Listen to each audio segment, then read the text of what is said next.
that he wants to come and sniff around and pay attention to the workshops too. I am located in Durham, North Carolina. I am a graduate of Duke Divinity. But before that, I spent a number of years working in the restaurant industry, working in baking and pastry at restaurants and bakeries all around the Boston area and the Durham area. And my love has always been bread. I've always been fascinated by yeast, by this like living sort of this living and breathing form of baking. But for me, it's always been tied in some way to my understanding of my faith, that working with the bread, I've always sort of wondered, what does it mean for me as a baker, that I'm also part of a faith tradition where bread is kind of the central metaphor throughout the story of scripture, but it's also this cornerstone of our worship, that we share bread together in the sacrament of communion. And so I always, while working as a baker, always sort of had these theological questions in mind, wondering how do these sort of sides of myself fit together. So I started by doing a degree in food studies at Boston University, where I was studying the social and cultural dynamics of food, the ways that food shapes our understanding of our identity, shapes our understanding of our families, how we fit within our families and our geographic location and sort of the history and traditions that we're a part of.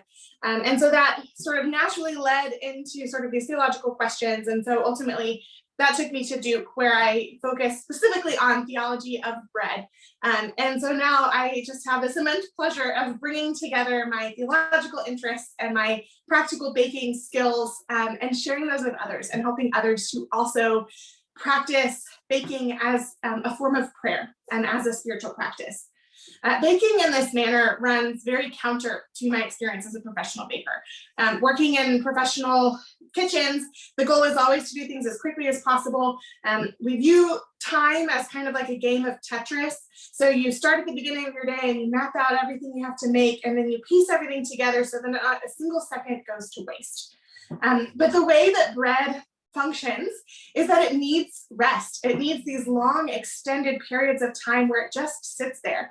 And I think that in learning to bake as a spiritual practice and allowing the bread to actually teach us something about its needs, and in turn, I think that shapes us as Christians, and it teaches us something about God, teaches us something about prayer, and it shapes us, I think, in really powerful ways. So I love helping others to see some of that, some of those sort of parallels. I hope that by the end of this workshop, you feel a little bit more, that you have practical understanding of how to bake a loaf of bread, but that you also have a deeper understanding and deeper love for the role of bread in Christian practice and in Christian tradition.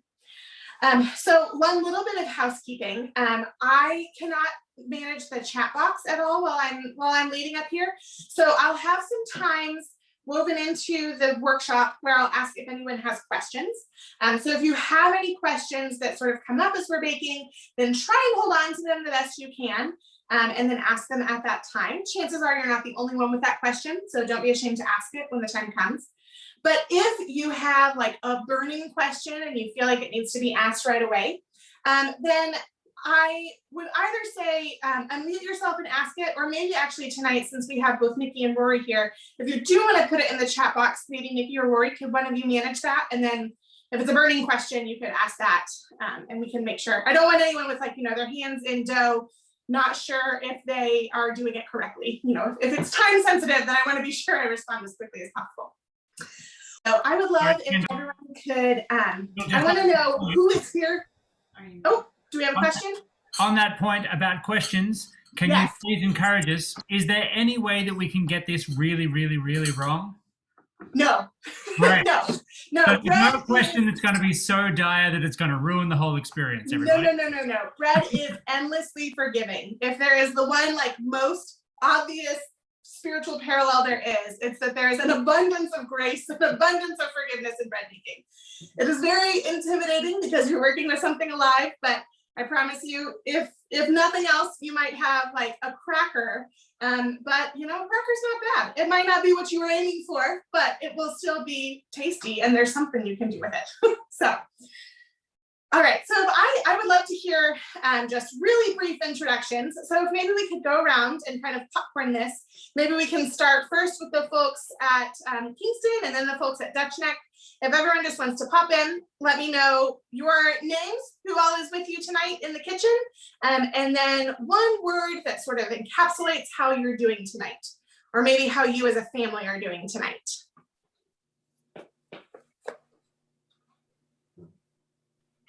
First.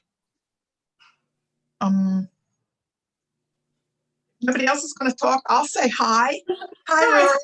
My name is Nancy Roth. My husband Frank is in our dining room. My grown son is around somewhere. The cat's hiding. We're hanging in like everybody else in this mess. We haven't been vaccinated yet, but I'm able to work from home. Frank is retired. We're still here. Good to see you all, and it's good to be seen. That's it. Hi, we're here in Princeton. There's Ian and Fran and Herb, and we're waiting to rise. Good. I love baking puns and food puns of all kinds, so no shame at all in bringing them in here. But it's also an Easter pun. That was amazing. That's right. So many layers to that one. I love it. Okay, we'll go next. I'm David Redman from Dutch Neck Church, and I'm Peggy Redman. Yep. And I'm feeling very good tonight. No puns. How are you, Peggy? And I'm fine. I'm a little tired, but other than that, I'm fine. Good to have you here. Maybe people can popcorn it to somebody else. Yes, Yes, how about Anna Anna Marie. Marie? We hand it off to Anna Marie. I didn't mean it that way. Just too much Zoom practice by now. My name is Anna Marie, and I'm joined here by Rosemary. Kom jullie eens meisjes, Rosemary and Annabelle. This is Annabelle. Sorry, kind of busy in a science experience. And this is right now. Rosemary. And Jan Willem will be shortly. We're from Dutch Neck, and we're also in Princeton. And excited to do this bread baking together. And I think I'm popcorning it to June Chamberlain, because June, I saw you were unmuted earlier already. But she's muted. She's muted again. Okay, yes, I was starting to talk and then kind of got lost in the shuffle. But anyway, my name is June Chamberlain. I'm a member of Kingston Methodist Church. I'm here. I'm in the kitchen by myself. My husband is in the other room. I don't know if March Madness is still going on with that. If it is, that's what he's doing. And it's been a very good day. I was out most of the day and really enjoyed the day, and I'm really feeling good and looking forward to this. Yeah, good. Wonderful. And when you come back, I'll go. Who would you like to popcorn it to, June? Oh, I'm sorry. Who didn't go yet? Rory, have you gone yet? We have not. David Redman, you're still unmuted, mate. Just you know. Yep. Okay. Welcome to be, but just thought you'd want to know about it. Yes, hi everybody. I'm Rory Chambers, and I am wonderfully blessed to be the crossover of the Venn diagram between these groups of people. I was worship leader at Kingston United Methodist for a few years, and I love all of you folks that are here. And I'm now associate pastor at Dutch Neck Church, and this is Leah. She looks like this now, Kingston folks. This is Jude. He looks like this now, Kingston folks. This is Jenny. She looks like that now. I got glasses. Leah has glasses. She's excited about it. I'm excited. This is going to be fun. Wendy.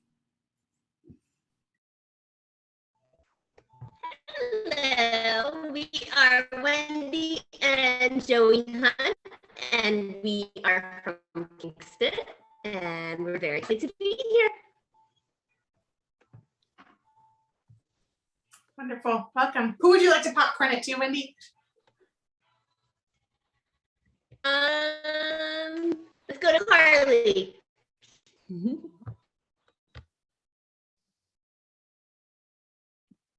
Hi, I'm Carly. This is Margie, and Tobias is actually about to walk in. We had a good day today. We went to Terhune Farms. and we are from Kingston Methodist. We're in Princeton now. And we're in the middle of kind of a meltdown. So let's see, who should we pass it to, Marge? In a point? How about Catherine? Hi, I'm Catherine, and I'm from Kingston, and I'm here with my mom. Oh, you need to get in the frame. Wait, get lower.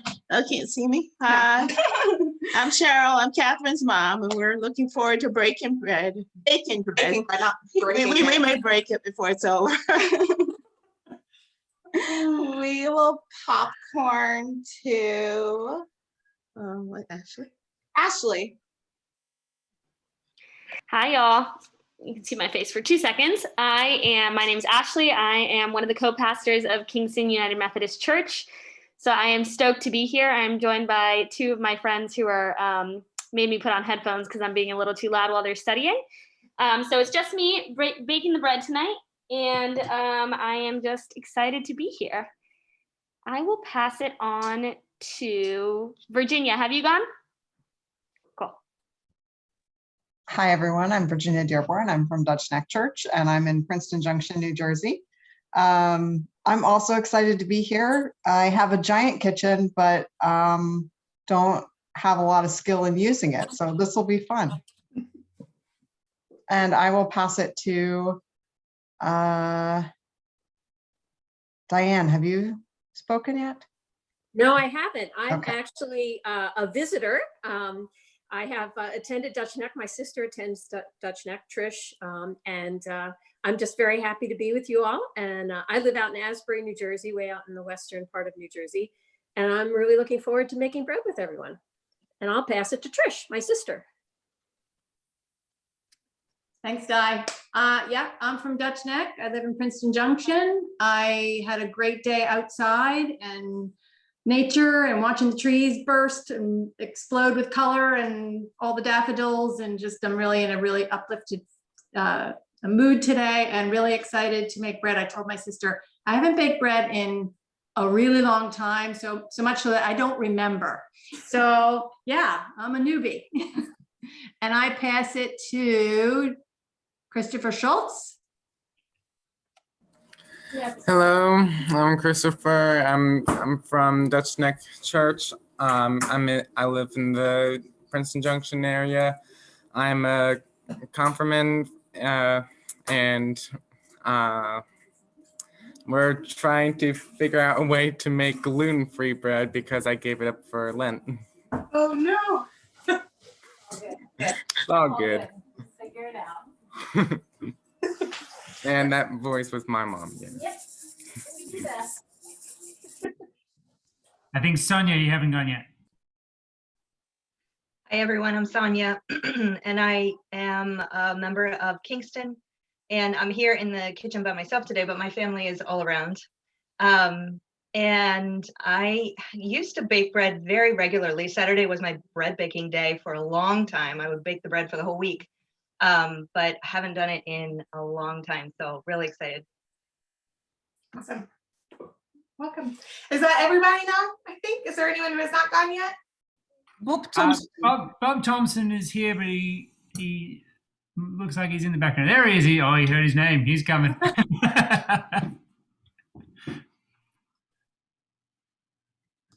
Hello, everybody. I'm Bob Thompson. I'm from Dutch Neck Church. I'm still eating my dinner. And I'm tuned into this because I'm curious. I've never made bread before, and I'd like to watch the procedure, but I'm going to have to duck out at 7 o'clock for another meeting. But I'm curious to be with you all, and nice to be with you all tonight. Wonderful. Well, thank you all so much for introducing yourselves. It's always fun to sort of hear who is with us and where you guys all are at. I also love that everyone seems to be like spring is here, and it seems to be putting everyone in a great place. I taught one of these workshops on the day after Ash Wednesday, and the tone was very like everyone was exhausted, and that was kind of the prevailing word that was used. And so I love seeing that even just in the course of Lent that we have sort of taken this journey that I think Lent should take us onto, leading close to Easter. So it's really beautiful to see even that shift from workshop to workshop. So the bread that we're going to be baking here today, I like to call it a sourdough on training wheels. It is a high hydration, long fermentation bread. That means that there's a lot of water in the bread in the ratio to flour. So it might be a little bit wetter of a dough than you're used to. And it's also going to be a very, very slow fermentation loaf. It's going to take anywhere from 8 to 24 hours for this dough to rise. It could even take 48 hours if you want to let yours sit even longer.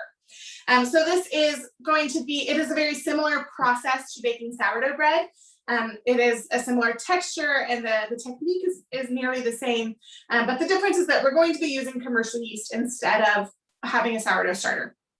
So if any of you guys have made sourdough before, this might feel quite similar. If any of you have made loaves that are typically sort of rise in 2 to 3 hours, this might feel very different than what you're used to.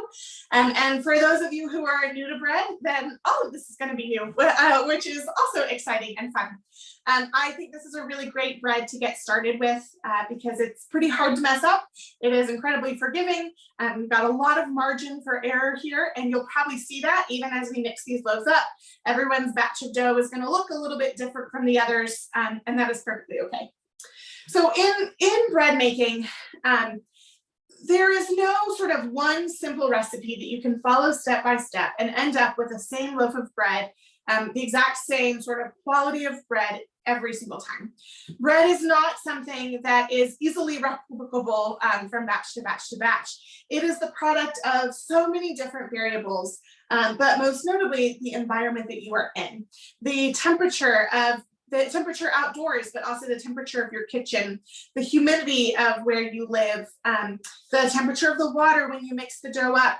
All of those things affect the outcome of your dough. And so it can be a little bit overwhelming in one sense to learn bread baking because of this. But the reason I teach the technique that I do is that I'm basically trying to limit as many of these variables as possible so that you can sort of get to know this recipe. And then as you bake it again and again and again, you'll get to understand a little bit more sort of what's working and what's not and how to troubleshoot your dough. So I think that you will all end up with a delicious and wonderful loaf of bread at the end of this. But I also think that your loaf will get better and better if you make this many more times after this evening. So I do hope that you continue, that this kind of sparks some interest for you and that you get the bug and you keep baking beyond this and practicing your bread recipe. But again, even if you just make it tonight, I still am confident that you're going to end up with a really wonderful loaf of bread sort of on the other side. So the reason that if you flip through the workbook that I sent you all, I actually revised the workbook today and added a lot to it. So if you just downloaded yours in the last kind of couple of hours, you maybe got the updated one. It's at the same link, so you can go back and get the updated one later if you'd like. But in either case, whether you have the older one or the newer one, you'll see that at the end of it, I provide the recipe as a liturgy instead of as a traditional recipe. And the reason that I do that is that I think that there are a lot of parallels between bread baking and praying, especially following sort of a liturgical prayer structure. So in like bread baking, where we can't just have sort of this one recipe that's going to give us the same end result every time, prayer is not something, and really the life of faith is not something where we can just follow these step-by-step sort of directions and it's going to be what it's going to be. Our life of faith is a process of constantly learning. As we pray, we are shaped. We come to know God more.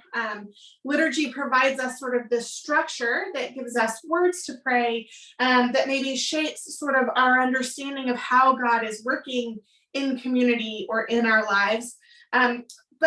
But we still have to commit to that process and these rhythms again and again and again in order to come to an understanding of what they mean, and to come to a deeper understanding of how God engages in our lives. So I think that there are many ways in which bread baking can sort of mirror the life of faith, but also our experience of faith can help us to understand our bread a little bit more fully and hopefully maybe not be quite so intimidated by sort of the learning curve and not quite so overwhelmed by the prospect of failure here.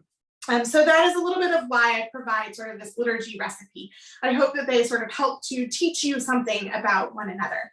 But that being said, I want to provide you with the tools that you need tonight to actually bake a good loaf of bread and to feel pretty confident in your baking skills. So it's going to be a lot of information in the next 2 hours, but I have confidence that you all will have a good loaf of bread sort of on the other side. So the first step of bread baking, and really the first step in any sort of cooking or recipe, anytime you're in the kitchen, the first step is always a process called mise en place. This is a term that's used often in the restaurant industry and in culinary school, and you might have read it in cookbooks at various places, but it translates roughly from French as everything in its place. It is a time of preparation. It means reading your recipe through from beginning to end. It means gathering all of your ingredients, understanding what they do and what you might need, what you might be able to replace in some way, and making sure you have everything you need and making sure you have the time to see your recipe through beginning to end. How many of you have started making a recipe of some kind and then you get halfway through and realize that like there's a 4-hour break in there and you were expecting to have this for dinner like an hour from now? Has that ever happened to anyone? Yeah, so part of mise en place is reading our recipe through beginning to end to make sure we don't have those sorts of uh-oh moments. How many of you have started making your recipe and then you get halfway through and realize, oh, I don't have like a pretty vital ingredient? Pretty sure we've all had those experiences before as well. So again, mise en place is this time of reading your recipe through beginning to end so you know what you're getting yourself into. But I also like to think when I am approaching baking as an act of prayer, I like to think of this mise en place as a bit of a spiritual sort of evaluation as well, taking gauge of how I am doing today. So this is why I start by asking you all for one word to describe how you're doing. And I'm excited to hear that so many of us are in this good sort of hopeful place that spring is here and Easter is coming and we're feeling the hope and expectation. But sometimes hope or excitement is not what we bring to the table. Sometimes we come to our baking sad, lamenting, grieving. And I think it's important to acknowledge that and to ask God to meet us there in this place of grief. And to maybe ask God to transform our grief or to help us understand it more fully in this process of praying.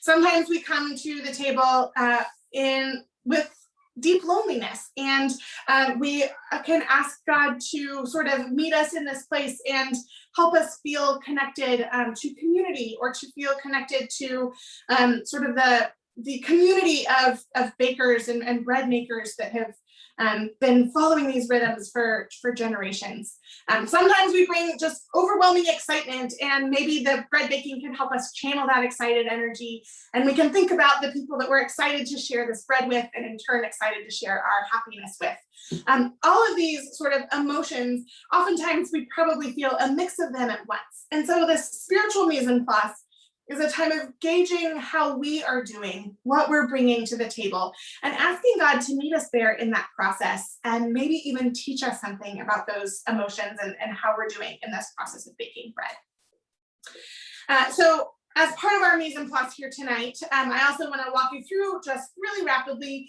the ingredients that we're using and why we are using the ones that we are using, so that you can hopefully understand next time you're at the store what if you've got the right thing or why we're using the thing we're using, or if you need to sub something in or out, that you have a better understanding of how to do that. So first we have our white flour. There are many kinds of white flour that you can get at the grocery store. Have any of you ever stood in the flour aisle and been a little bit overwhelmed by all of the differences of kinds that are there? Yeah, it's pretty overwhelming sometimes. The biggest difference between different kinds of white flour is the protein content of the flour. The protein is the backbone of our bread. The protein in wheat is called gluten. I imagine most of us have heard of gluten at this point. It is oftentimes sort of, people are a little scared of it. There are a lot of people whose bodies can't handle it. We'll talk a little bit about that later on. But gluten is actually a really amazing thing. And so apart from sort of the sadness of people whose bodies cannot handle gluten, gluten is a really remarkable protein. And we will talk about gluten many, many times throughout the course of this night. But gluten is a protein made up of 2 amino acids, glutenin and gliadin. And the protein content of the wheat affects the strength and the structure of our bread. So for bread making, you want a high content of protein in your bread. So a bread flour is the strongest wheat available. It is typically made from a hard red wheat, which is a high protein content wheat. Yes, we've got some beautiful bread flour there on display, my favorite kind, King Arthur. They make a wonderful bread flour. I will also sing the praises of King Arthur here tonight. I think they're a wonderful company, and who I highly recommend that you use. After bread flour, you also have a pastry flour. That is kind of the opposite end of the spectrum. A pastry flour is made with a soft white wheat. If you're making something like pie dough or cookies or scones or biscuits, you don't want that sort of the toughness that bread has. You want tender flakiness, and so you want a low protein content. So that's why a pastry flour is made using the least amount of protein that you can get. An all-purpose flour is a mix of the two. It is a mix of that soft white flour and that hard red wheat flour, and it has sort of an average protein content. It is strong enough to make some decent bread. It's also tender enough that you can make some good biscuits or cookies or pie. So if you bake not very often, or you bake a wide range of things, then I recommend having all-purpose flour on hand. But if you are really excited about bread and you want to practice making this bread again and again, then it really is worth it to invest in some bread flour. It's a little bit more expensive, but the quality difference is, it is noticeable. The other sort of difference between different kinds of white flour is bleached or unbleached flour. The bleaching process weakens that protein just a little bit more, and that is great for something like cakes. So a cake flour is a bleached pastry flour or a bleached all-purpose flour, and it's this really lovely tender flour that gives you these nice tender and light cakes. It is terrible for bread making. So if what you have on hand is a bleached all-purpose flour, you can mix up with us tonight, but you will notice your dough is going to be a little bit soupier than everybody else's. You might end up with a little closer to sort of a brick or cracker than a nice loaf of bread, but it will still be edible. Don't be discouraged if that's all you have on hand. I have had people make bread with bleached all-purpose flour, but I would recommend that next time you try shooting for unbleached flour and notice the difference there. So then moving on from our white flour, we also have our whole wheat flour. So a white flour is basically this whole wheat flour with the fiber sifted out. And a whole wheat flour is our wheat flour with the fiber still in. So what happens when you still have the fiber in is that you throw this ratio of protein to flour out just a little bit because the fiber provides bulk. So you get just a little bit less of that protein, that gluten strength in your dough when you're using a whole grain flour. But the fiber also functions kind of like scissors. So we're going to be working really hard to build gluten strands in our dough, and the fiber comes along and just kind of snips those gluten strands up. So there are ways that you can use whole wheat flour and you can get a nice structured loaf of bread, but it requires a little bit more advanced technique. It requires a series of soaking and of fermenting the whole grains so that they don't sort of disrupt the texture of your bread. How many of you have had a whole wheat bread before and it tasted healthy because it was dense and you just knew it was healthy because it tasted healthy? And I don't necessarily mean that in a good way. That tasting healthy might make you feel good. It might not taste that great. There are ways to make a really light and delicious whole wheat bread, but I don't teach that here tonight. I don't recommend doing the whole wheat bread until you have a better understanding of sort of our techniques here, because I don't want to teach you how to make that dense, sort of very healthy bread that doesn't taste great. So the recipe that I've given you is formulated so that we have that half a cup of whole wheat flour is just enough that we can benefit from the flavor of our whole wheat flour and that we can benefit from some of the nutrients of the whole wheat flour, but it's not so much that it affects the texture of our dough. So because of that, you have a lot of flexibility with what you use in this whole wheat flour. Tonight, I'm going to be using a sprouted wheat flour that I get from a local miller here in Durham, who I really love. It is Lindley Mills out in Graham. Nikki, if you're familiar with them, they make just really incredible flours, or anyone else that has any North Carolina experience. So that's what I'm going to be using, but the King Arthur whole wheat flour is wonderful. You could also sub it out for a spelt flour or a barley flour or a rye.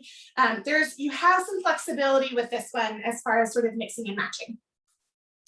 So again, we're trying to limit the variables here in our dough from batch to batch so that you can get to understand how we're limiting the variables that we can control so that you can get to understand how the variables we cannot control, like the weather, affect our bread.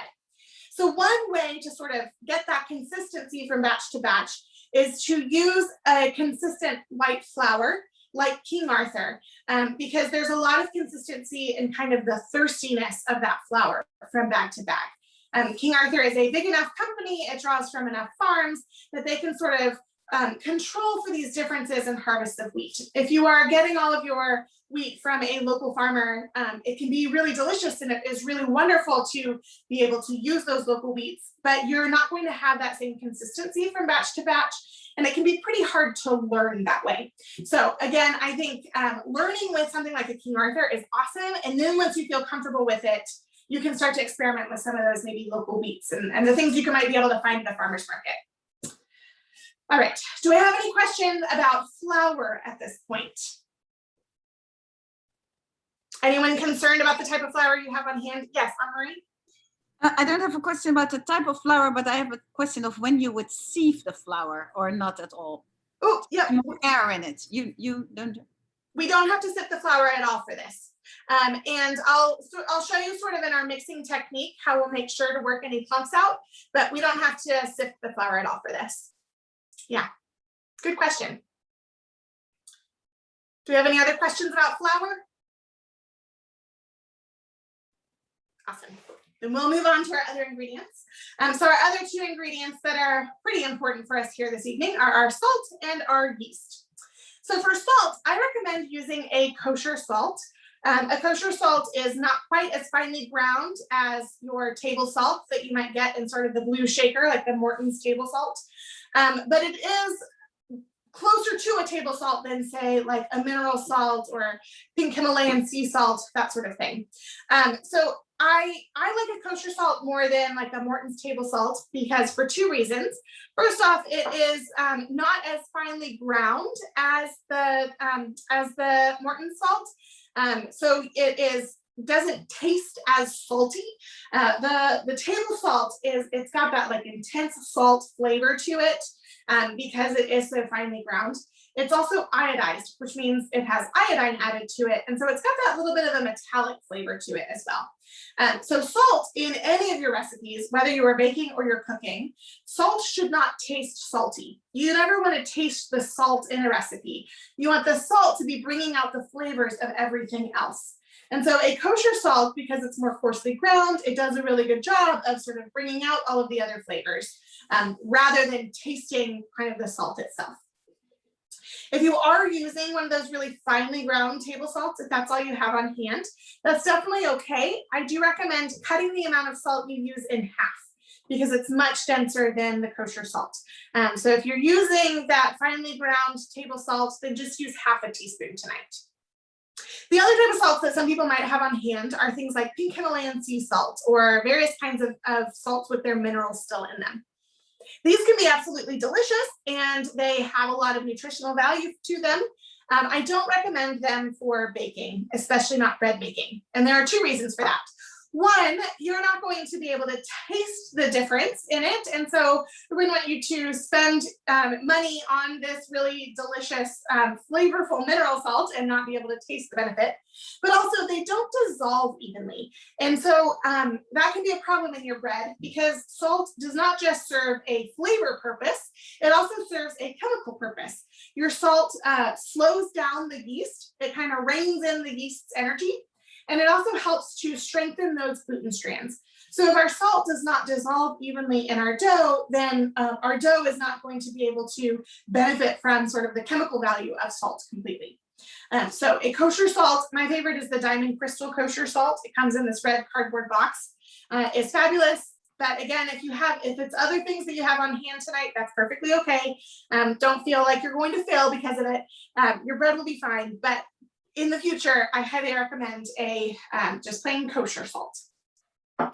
For yeast, you can use either active dry or instant yeast in this recipe. Active dry and instant yeast are both the same strain of yeast, but they have been sort of made dormant in slightly different ways. I like to think of the difference between them as instant yeast is a morning person and active dry is not. So the instant yeast, as soon as the water touches it, it is ready to go. It's excited to leaven your dough. The active dry likes to take its time. It likes to have its coffee. It needs to wake up slowly, and then it's ready to start sort of working its way through your dough. So if you've ever made a bread recipe and it asks you to mix your yeast with water and sugar first and wait for it to foam up, that's because that's giving the active dry yeast its coffee. It's helping it to slowly wake up before it gets mixed into the recipe. In the way that we're mixing our dough up tonight, we are giving the yeast a really long time to wake up. And we are sort of trying to slow this process down. So those differences are kind of washed out in the process. The difference between instant and active dry. We're letting it wake up slowly anyways, so we don't have to try and wake it up beforehand. So instant or active dry, they work exactly the same in this particular recipe. This is kind of the biggest difference between this bread and a sourdough bread. A sourdough bread, you would have your sourdough culture and you would mix that in instead. So if you have made sourdough bread before, or you happen to have a sourdough starter, you could use that in this recipe instead of the regular yeast. I don't have the exact conversion right now, but the process would be similar. So as you get more comfortable with this and you want to start experimenting with sourdough, that could be sort of a way to go. All right, so do you guys have any questions about salt or yeast at this point?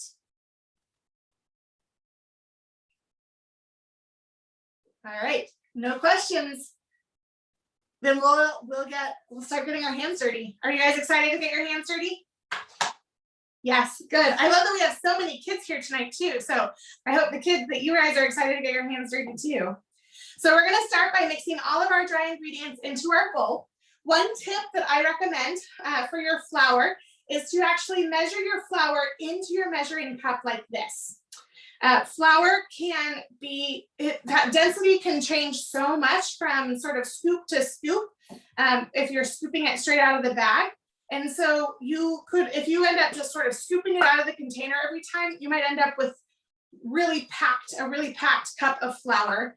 And it's going to really kind of throw the recipe out of whack. So if you scoop into your container and sort of let it incorporate a bit of air that way, that helps to make sure that you end up with a more consistent measure of flour from scoop to scoop. I actually typically weigh my recipes here at home rather than mixing them into a cup measure. But I have us do it in a cup measure here because pretty much everyone has cup measures at home. Not everyone has a kitchen scale at home.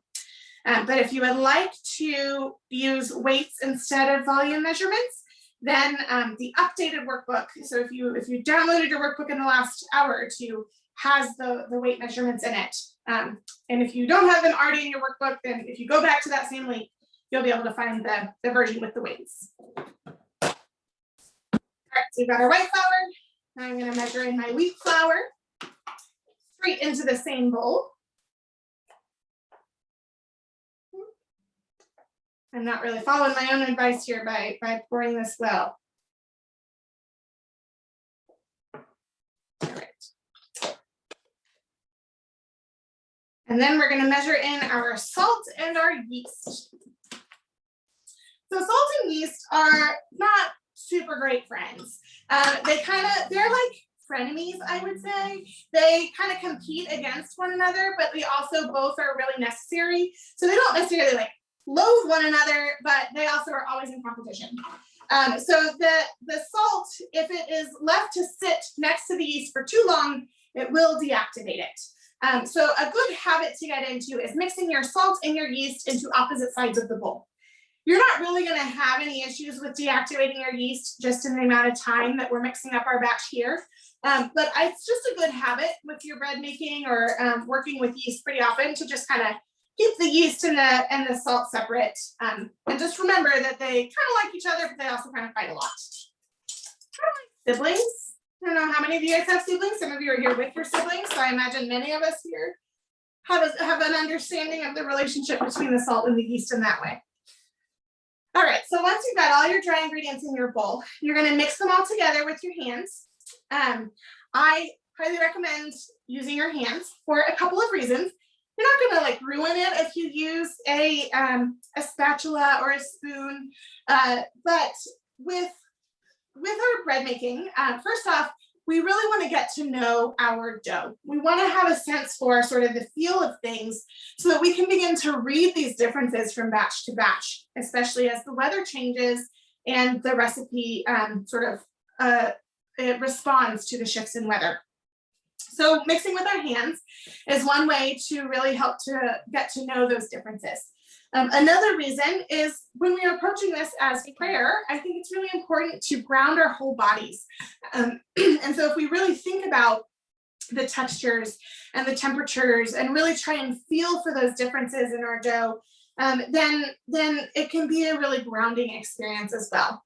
I also like when I'm baking alone to really think of this time to pray for the many different people who helped to get these ingredients to my kitchen today, to think of the farmers and to think of the even the ants and the earthworms and the bees that were necessary to get these ingredients to us today, and to think of the salt caves and the salt mines that were necessary for these for this salt to be here, the rain that was necessary to help build those up, all of the different forms of life that have helped to bring these ingredients to us today.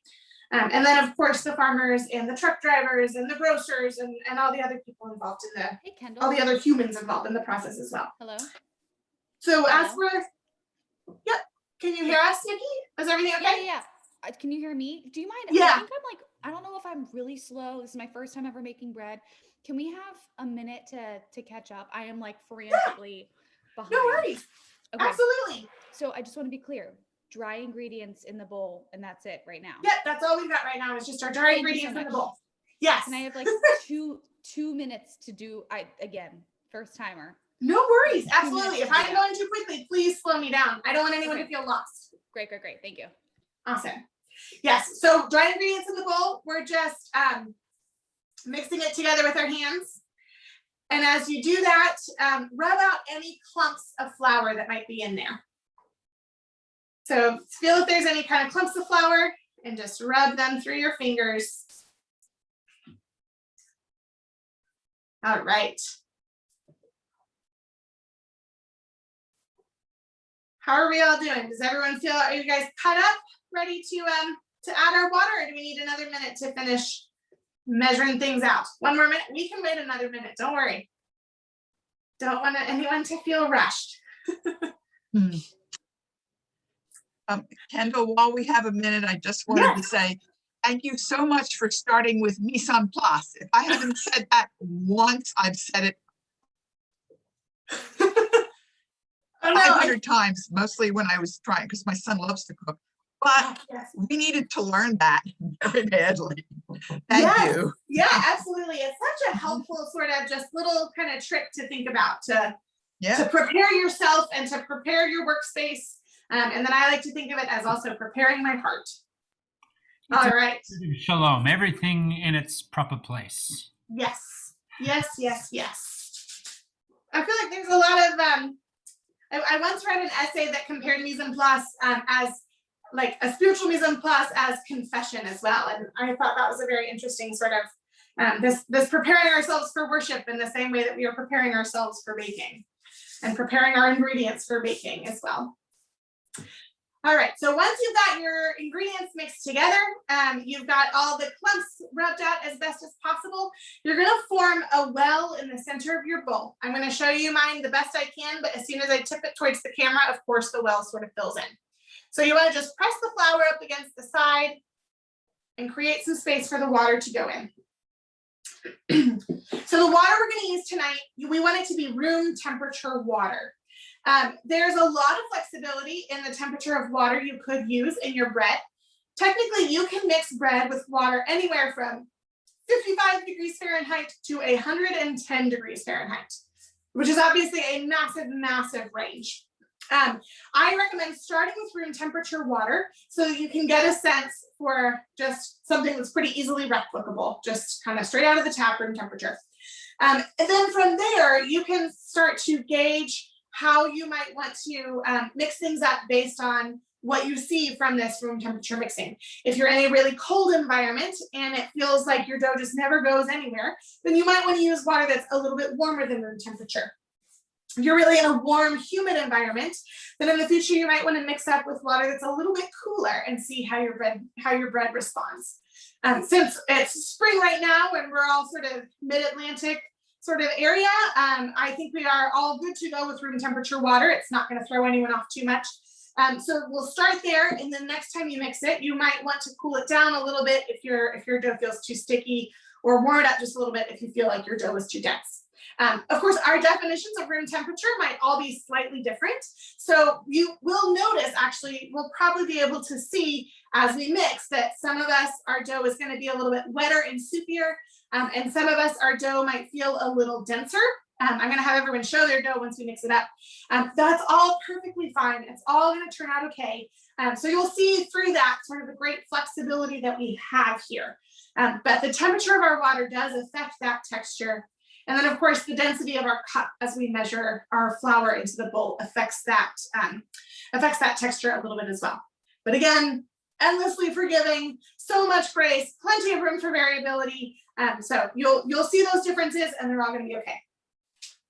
As soon as our water touches the flour, a series of transformations begin right away. That water is going to start to unravel all of the protein strands that are in our wheat.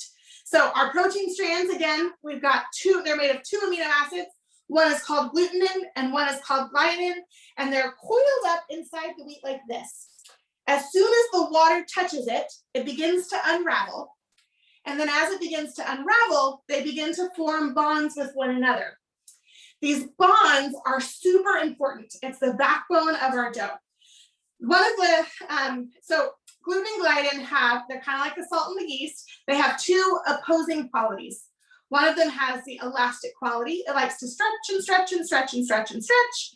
One of them has the plastic quality. It likes to hold its shape. And as they form bonds with one another, they create this net that forms tension between those 2 opposing qualities. So the one quality, the elastic quality, wants to stretch. The plastic quality wants to hold its shape. And the tension between the 2 creates this really strong net that can then trap carbon dioxide gas and allow the dough to grow. That process starts as soon as the water touches the wheat. And so what we want to do when we mix it up, we want to make sure we rub out any clumps of flour as they form, because this net, if we don't rub out those clumps of flour, this net will form around your clump of flour. You'll have this dry pocket of flour in your dough that's really, really hard to get out. So I'm going to show you how to mix the dough, and then you guys can all practice it and see how sort of it feels. I recommend maybe the very earliest part of mixing, maybe parents, you guys do that. And then once the water is a little bit thicker, then you can pass the mixing on to the kids. You'll be less likely to get the clumps of flour, and also the kids' hands will be a little bit less messy if we go that way. So you're going to pour your water straight into the well. And now you're going to think about this process as slowly thickening the water. You're going to pull in just a tiny bit of flour at a time. And as any clumps form, you're going to just rub them out between your fingers like this. As the water thickens, it becomes less and less likely to create those sort of pockets, those dry pockets, because the thicker water doesn't flood the wheat quite so much. So as it starts to thicken, you can start pulling in a little bit more and a little bit more flour at a time. And then once it feels decently thick, then those of you with kids who want to mix, pass it off to them and let them finish pulling in the rest of the flour. And you're going to mix it all together until all of your flour is incorporated into the dough. it's going to be a pretty shaggy dough. We're not going to knead it or anything, so it's not going to get totally smooth. But you just want to make sure that you don't have any dry pockets of flour anywhere, that all of it has gotten some of the water in it. A great tip when you're mixing is once you've got it pretty thick and you're starting to add the rest of the flour, you might want to actually rub your hand against sort of the dry flour on the outside of the bowl. That will help to clean the clumps of flour or the clumps of dough off your hand and help keep your hands a little bit cleaner, so that when you're done mixing, you don't end up with kind of half the bread on your hand. A little dough claw is what sometimes happens. All right, I see some fun dough claws there, some getting our hands dirty, mixing it up. It feels cool, doesn't it? Yeah, I love mixing the dough like this. I used to work for a church in the Massachusetts suburbs, and we would make bread together every week. And the kids were always the ones who would do a lot of the mixing with us, and they had so much fun with it. It's so fun to get your hands into the dough like this. All right. So I'll show you mine. Mine is done and it is ready to go. So I'll show you mine for comparison. See, you can see it's a pretty shaggy dough. It's not smooth. It's not cohesive. If I were to try and pick up a handful of it, it would just break off. But I don't have any dry flour on the bottom of my bowl or sort of in the dough itself. So it is good to go. As a little side note, this is my absolute favorite kitchen tool in the whole wide world. They cost like $1 on Amazon. It's called a bowl scraper. It's just a little piece of plastic and it is amazing. It can clean everything so well. It's great for cleaning the dough off your hands, cleaning the dough off the sides of your bowl, cleaning the dough off your counter. I have like 10 of them at a time. I keep them in the pockets of all my aprons and in every drawer. They're just wonderful pieces of equipment. Highly recommend that $1 investment. And really great for, yeah, cleaning clumpy dough off the hands. If you don't have one of these guys and you have dough all over your hands and you're struggling to get it off, I have a couple tips for how to wash your hands. You don't want to just wash it straight down the drain because this gluten, again, super strong. It is going to remain very strong within your pipes, and it is not great for your pipes, especially if you do not have a disposal. You'll end up with just kind of this gluten glued to all of your pipes, and it's not cool. Same if you've ever tried to wipe your hands on, wipe the dough off on like a tea towel or something, and then you never feel like you can clean that towel again. It's that gluten again, basically like glue sticking itself to the towel. So a couple tips of what you can do. You can dip your hands in dry flour and you can rub them together, and that will help to rub the wet dough off of your hands and will clean them off pretty well. If you don't want to do that because it either might be messy or you don't want to waste flour in that way, another great tip that I have, this one is especially fun for those of you that have kids around because it's basically like a little science experiment too. Take a bowl of water and have everyone wash their hands in that bowl of water. What's going to happen as you wash all the dough off in that bowl of water is that all that dough is going to sink to the bottom, and you can pour the water off and then pick up the dough and throw it away so you don't end up with all that dough kind of clogging your drains. But if once it's in there, you sort of wash it around a little bit, the water will actually start to wash away the starches from that dough, and you end up with that pure gluten in the bottom, and it's super cool to see. So if you've got several messy hands around, then you might want to just kind of get a bowl of water and have everyone soak their hands in there to get that extra dough off. And then you can wash the starches away and see the gluten. Yes, we have some questions? Yes, I have a question. In the bottom of the bowl, I have a lot of little like crummy bits that I can't get into the main thing. Do I just keep going till I get them, or should I leave? Let's see, can I see? Yeah, you definitely want to try and get those in. Does it feel like your dough is just way too dense to add anything more in? No, I could probably do it. It's just how much effort I should put in. Yeah, you definitely want to make sure that any of the dried flour gets hydrated. So you want to get them worked in there just a bit. One way you can do it is I sometimes like pick them up as a handful and put them on top of it, and then just kind of fold the dough in half over it, and that's enough. That'll help the water get into them. If your dough feels like it is so dense that you couldn't possibly work them in, you can add just another tablespoon of water or so to get a little bit more liquid in there. All right, once you're done mixing, if you want to hold up your bowl of dough for us to all see, I would love to see your bowl. Beautiful, beautiful. We have many beautiful batches of dough there. I love seeing that they're all slightly different textures because, again, that helps us all see that it is endlessly forgiving and we're all going to have good bread in the end. Click the button for me. Beautiful, beautiful, beautiful. All right. So now our dough is going to go into a phase called the autolyse. During the autolyse, what happens is that basically the water is continuing to flood those grains. It's continuing to unravel all of those protein strands. And in the next half hour, our dough texture is going to completely change. So right now, if you were to try and pick a handful up, it would just totally break off. In half an hour, when we come back to it, we're going to be able to stretch and fold the dough, and it's going to be one strong, cohesive blob, basically. You'll be able to stretch the dough and it won't fall apart. You can stretch and fold it and stretch and fold it. And all that's going to happen in just the next half hour. It's pretty amazing. So you're going to set your bread off to the side. You don't have to cover it at this point. If you want to cover it, you can. But for this half hour, it's going to be okay, sort of just sitting off to the side. So set your dough off to the side, clean your hands really quickly, and then we'll I'll tell you a little bit more about our bread here. In the meantime, as you guys are cleaning your hands off, I'd love to ask again if anyone has any questions.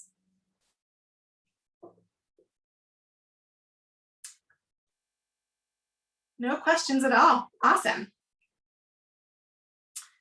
All right, I want to make sure everyone gets their time to clean and everything before we move on. So give me a thumbs up once you're ready to go, and we won't shift on until I've got thumbs up from every little screen.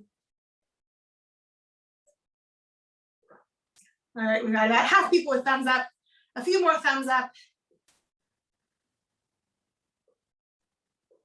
All right, we're getting there. Perfect. Awesome. Okay, so our dough is in its autolyse. This is a 30-minute rest. In 30 minutes, and you guys keep your eye on the clock and remind me when we've gotten 30 minutes in, because I sometimes forget this next part in half an hour. But in 30 minutes, we're going to pull our dough back out, and we're going to do a process called the stretch and fold. The stretch and fold is essentially what we are doing instead of kneading dough. So how many of you have ever kneaded dough before, or have made it, or used a machine to knead dough? How many of you knew that it was possible to make bread without kneading dough? A few of you. So the process of kneading dough essentially does this work of unraveling those gluten strands and bonding them together. It does it manually or mechanically, so either by hand or by machine. What we are doing, instead of unraveling those gluten strands on our own, we are allowing the water to do that for us over a long period of time.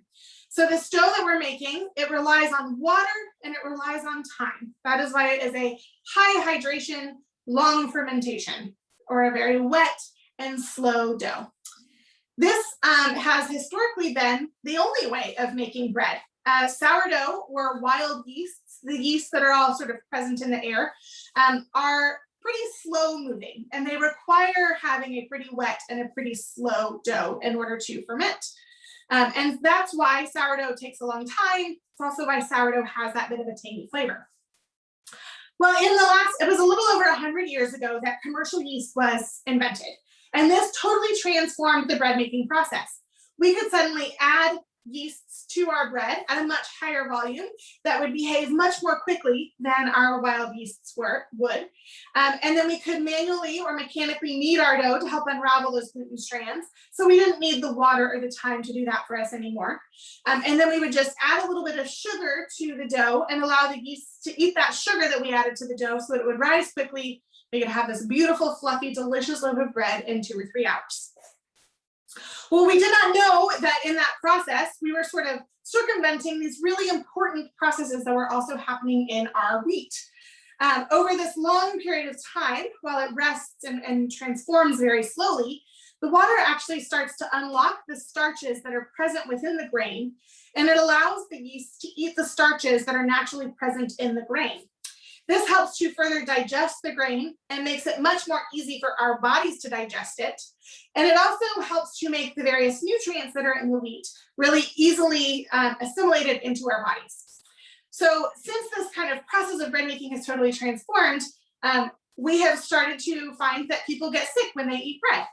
This sort of large quantity of people who get sick when they eat bread is pretty new, because for 14,000 years, bread has been kind of the core of the human diet. But as we've sort of sped this process up and circumvented the long, slow time that's necessary to make bread, we've learned that our bodies can't actually handle that we need this long, slow rest, and we need this extended fermentation and this extended transformation for our bodies to be able to handle it. I like to think of it sort of like, I like to think of cows. So wheat in its earliest form is a grass, and the sort of animal that likes to eat grass is a cow. Does anyone, especially the kids here, does anyone know how many stomachs a cow has? Anyone know? Want to tell me? 4 stomachs, that's right. Cows have 4 stomachs. And in those 4 stomachs, they're able to slowly digest things. They're able to start to break it down. They're able to unlock all of the nutrients that are in the grass, and then they're able to work those nutrients into their bodies. We as humans, we just have one lowly little stomach, and it does great work for us, but it is not as powerful as the cow's 4 stomachs. And so we have to help our stomachs out by processing some of our food before we eat it. So fermentation is one of these processes. For the wheat, we harvest the wheat, we grind it into a flour, we turn that flour into dough. All of those things help us out. It still probably helps our bodies get more than if we were just to eat the plain grass. But this fermentation helps break down the grain further, unlock the nutrients further, and actually helps our bodies to get the nutrients out of the wheat more fully. So this long fermentation dough, I know a lot of people who have non-celiac gluten intolerance. So essentially they don't have celiac disease, but they tend to just not feel great after they eat bread. They're able to eat this bread without a problem. So if you are in sort of that boat, then maybe start with just like a couple bites and see how your body reacts. But I bet you your body will find this much easier to digest than your sort of grocery store loaf of bread. It is pretty amazing sort of how just a longer fermentation can really change that. It also brings out a lot more flavors in the wheat. Wheat has a lot of nutrients to it and it has a lot of flavor to it, but we have to learn how to sort of use the microbes and the yeasts to our advantage to help pull that flavor and those nutrients out. So longer fermentation gives you better texture, it gives you better flavor, and it makes it more digestible. So all of that is happening over the course of it's called the bulk fermentation. The bulk fermentation is this long period of time from our autolyse, which is what our dough is doing right now, all the way to shaping. So after 8 hours, our bread is fermented enough and we could we could shape it and bake it at that point. But because we used such a small amount of yeast, we have a very, very wide margin here, and we could let our bread keep fermenting, at room temperature up to 24 hours. So you can return to your bread either 8 hours from now, if anyone is awake 8 hours from now and wants to bake their bread. I will not be awake 8 hours from now, and so if any of you are, I will be amazed. But you could also return to it 12 hours from now or 24 hours from now, and you could bake it then. It'll be good at any of those phases. So as you bake this recipe, if you bake it several more times, then maybe experiment with different lengths of fermentation and see what you like best. See what texture you like best, what flavor you like best. It's up to you. Also see what works into the rhythms of your day. Yes, do we have a question there, Rory? I do have a question. My question is, some of us are planning on eating this bread as part of a communion liturgy on Thursday night. Yes. What should we do with our loaf between now and then? When should we bake? Yes. So you have two options.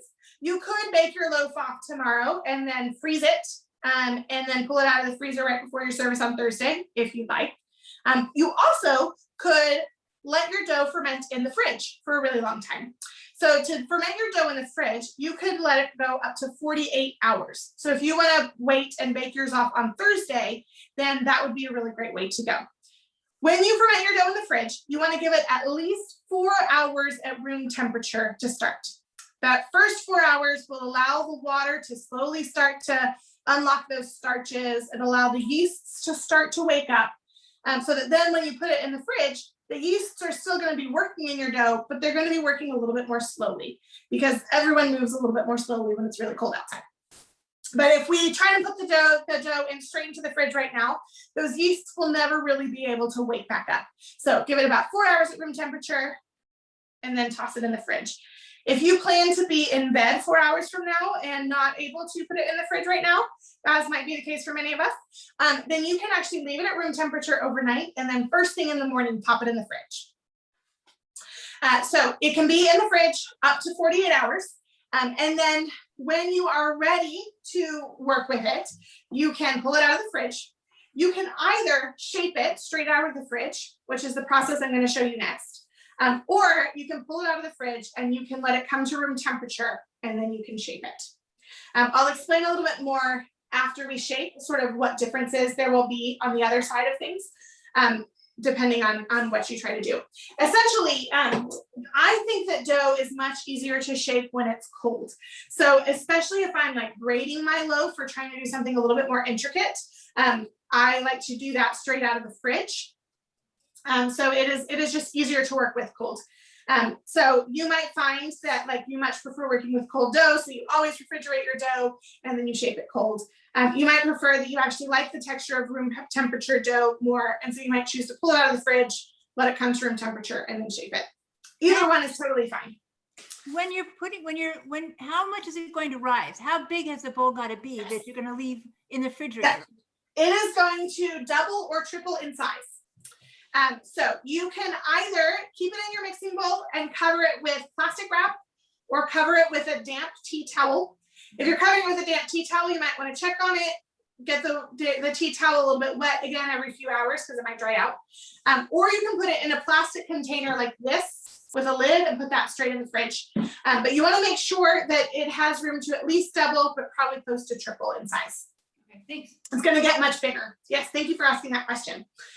It is going to get much bigger and it's going to get much looser. So I'm going to show you by comparison. These are the exact same batch of dough, but this one is about 8 hours old at this point. So you can see that it's not just much bigger, but it's also much, much, much looser and it looks much wetter. It's a totally different texture of dough, which is pretty crazy and super cool. I really love sort of seeing that transformation.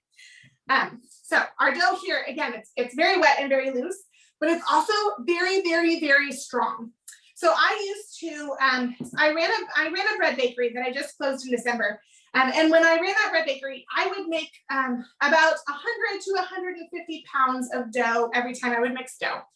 So I'd make it in these big 30-pound batches of dough.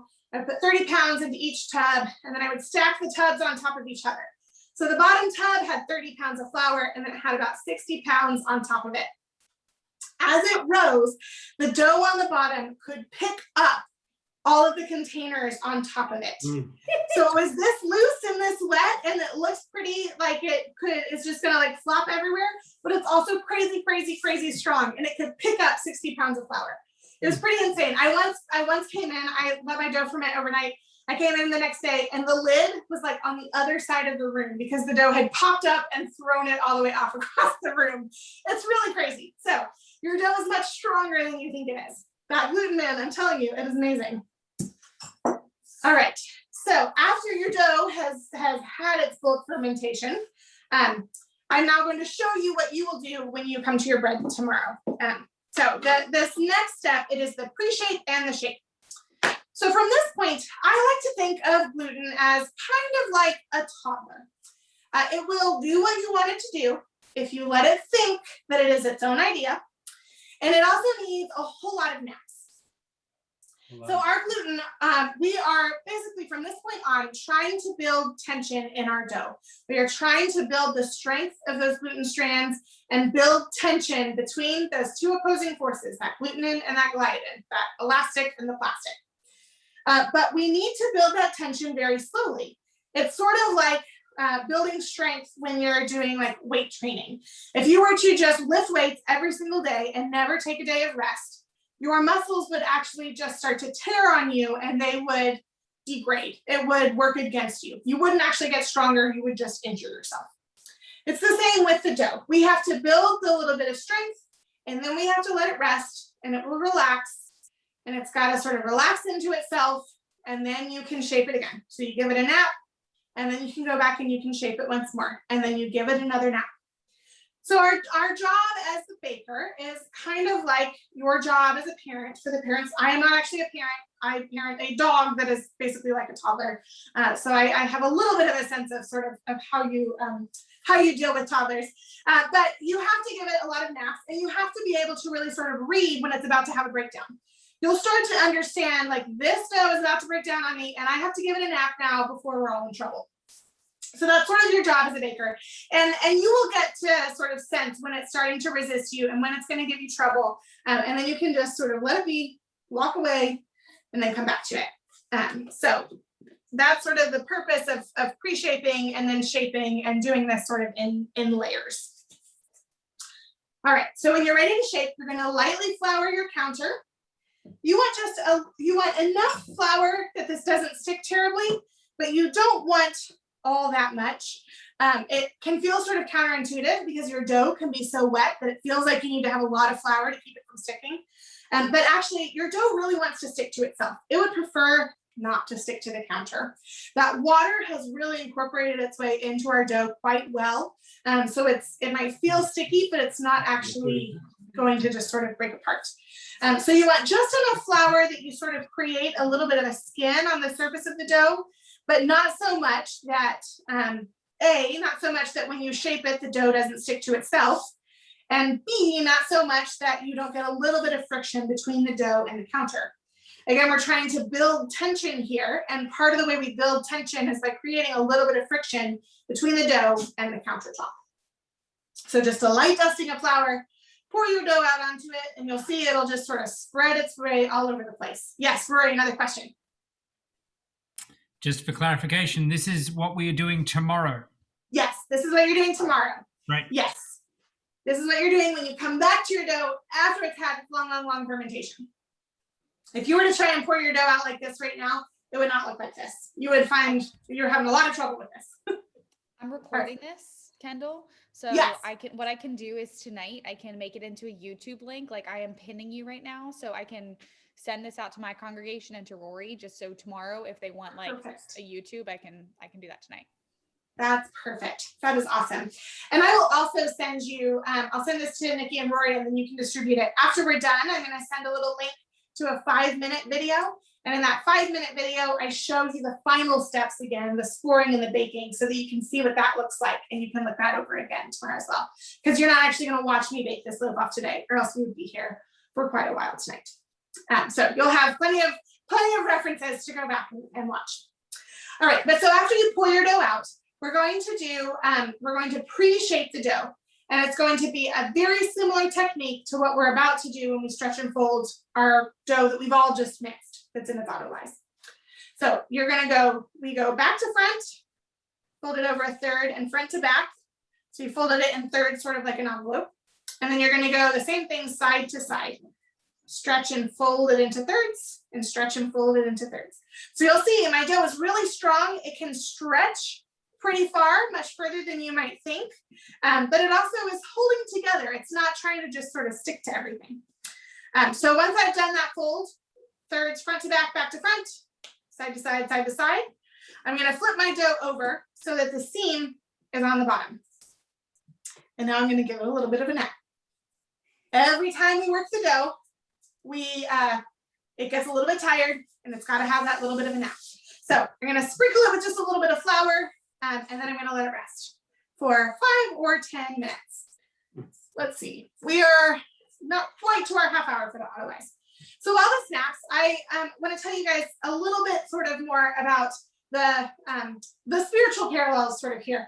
I hope that you have sort of heard several of the spiritual parallels throughout, kind of the importance of rest, the importance of tension and learning to sort of live and rest in these tensions, the importance of this transformation, the transformation that takes place as soon as the water touches the wheat. I like to think of that transformation as in many ways like baptism, that there's this kind of change that begins as soon as the water touches the wheat, and it can never go back to the way that it was before. But there are also, I love to look at sort of the ways that bread is used in the narrative of scripture that can help us understand a little bit more of why it is that God has us eat bread together as church, as this part of our worship, and also why I think that bread baking can be so valuable as a way of getting to know God and of being present with God a little bit more fully. So we first sort of read about bread in scripture in Genesis 3. In the very same verse that we read at the very beginning of Lent, from dust you come and to dust you will return. This verse that comes right after sort of the curses of Genesis 3, this declaration that it will be through pain and toil and labor that life is brought into the world, whether out of the woman's body or out of the soil. We are told that by bread, you will, by the sweat of your brow, you will eat your bread. Some translations use the word food, some use bread. I obviously veer towards those that use bread. I am not actually a Hebrew scholar, so there might be kind of more reasoning there. But I like to look at this as this is the first place where we read about bread in scripture, that in this sort of same language of the brokenness of creation and of the intense labor through which we will eat our food, we are also offered this gift of bread, that bread is sort of this food that is introduced. And bread is not something that can just grow in wild in nature. Bread is something that we have to work to produce. And it requires an intense amount of labor. We have to grow the wheat. We have to harvest the wheat. We have to grind that wheat into flour. We have to turn that flour into dough. We have to build a fire so that we can bake that dough into bread. We are pretty lucky that we were all able to get our flour from the grocery store, that we're able to get on a computer and mix together and have fun, and that it's pretty easy to get the water to wash our hands off, and that our oven will, we don't have to go collect wood and build a fire to bake our dough tomorrow. We can just turn our oven on. I went 3 weeks without an oven recently, and as sort of someone who bakes for a living, it was a really awful experience, and I do not, take for advantage the great sort of convenience of just having an oven on hand where we can bake bread. But for most of human history, bread has been an incredibly laborious process, and yet it has also been sort of the core of the human diet. William Rubel is a Jewish bread historian, and he talks about how he sort of looks at this passage in Genesis 3 and says that from the dawn of agriculture, bread has been the simultaneous blessing and curse on humanity. That in the incredible labor necessary to bring bread into being, we sort of sense that curse, the difficulty of working the land, the difficulty of grinding that grain into flour, the incredible strength it takes to mix that flour into dough. So we see in one sense the curse, but we also sense the blessing, the gift that bread is to nourish us, the simplicity of this sort of food, while it is at the same time incredibly complex, and just as delicious as it is. So bread is at once this sort of blessing and curse on humanity. We see then in not in Genesis 3, in Exodus 16, when we have the Israelites in the wilderness and God provides them manna, that they are given manna as this sign of God's presence and God's provision. God says, I am giving you this manna as a sign of my provision. And it is this little sort of foretaste of bread that they can acquire without that labor, where they have to go out and gather, but they didn't have to grow the wheat. They didn't have to harvest the wheat. They didn't have to make the dough. They didn't have to bake the bread. They had to trust that God was going to continue providing every single day. And they had to rest on the Sabbath, so that they had to sort of live into this balance of trust and rest.